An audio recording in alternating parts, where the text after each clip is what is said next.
Royal Challengers Bengaluru జట్టుకు ఇది bad news అని చెప్పొచ్చు. ఐపీఎల్ 2025 ఛాంపియన్గా నిలిచిన ఆర్సీబీకి ఆ తరువాత జరిగిన పరిణామాలతో తీవ్ర తలనొప్పులు వచ్చిపడ్డాయి.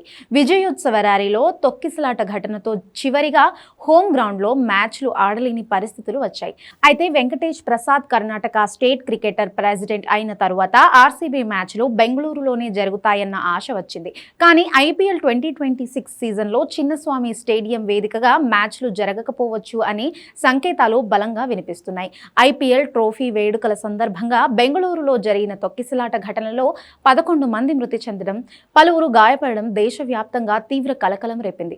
ఈ ఘటన కారణంగా ఆర్సీబీకి తీవ్ర ప్రతికూల ప్రచారం ఎదురవ్వడం, భద్రతాపరమైన అంశాలపై ప్రశ్నలు తలెత్తడం ప్రధాన కారణంగా మారినట్లు తెలుస్తుంది. నేషనల్ మీడియా కథనాల మేరకు ఇప్పటి వరకు ఆర్సీబీ యాజమాన్యం కర్ణాటక స్టేట్ క్రికెట్ అసోసియేషన్ను సంప్రదించి చిన్నస్వామి స్టేడియంలో మ్యాచ్లు నిర్వహించేందుకు ఆసక్తి లేనట్లు తెలుస్తుంది.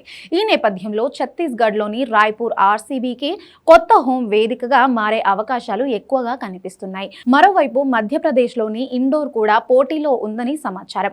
మార్చి 21 నుంచి ఐపీఎల్ 2026 ప్రారంభం కానుంది. ఈలోగా ఆర్సీబీ తుది నిర్ణయం తీసుకుంటుందని అంచనా వేస్తున్నారు. గతంలో విరాట్ కోహ్లీ ఢిల్లీ జట్టు తరఫున ఆడాల్సిన విజయ్ హజారే ట్రోఫీ మ్యాచ్ను కూడా చివరి నిమిషంలో చిన్నస్వామి స్టేడియం నుంచి మార్చారు. ఇది కూడా భద్రతా ఆందోళన నేపథ్యంలోనే జరిగిందన్నట్లుగా అప్పట్లో ప్రచారం కూడా జరిగింది.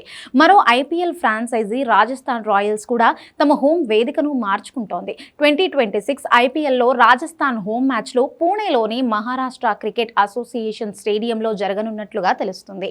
సవాయ్ మాన్సింగ్ స్టేడియం నిర్వహణ విషయంలో రాజస్థాన్ క్రికెట్ అసోసియేషన్తో ఏర్పడిన విభేదాలు ఈ నిర్ణయానికి కారణంగా చెబుతున్నారు. ఐపీఎల్ 2025లో మ్యాచ్ ఫిక్సింగ్ ఆరోపణలు చేయడంతో పరిస్థితి మరింత ఉద్రిక్తంగా మారింది. ఆ ఆరోపణలను రాజస్థాన్ రాయల్స్ ఖండిస్తూ సంబంధిత వ్యక్తిపై కఠిన చర్యలు తీసుకోవాలని డిమాండ్ చేసింది.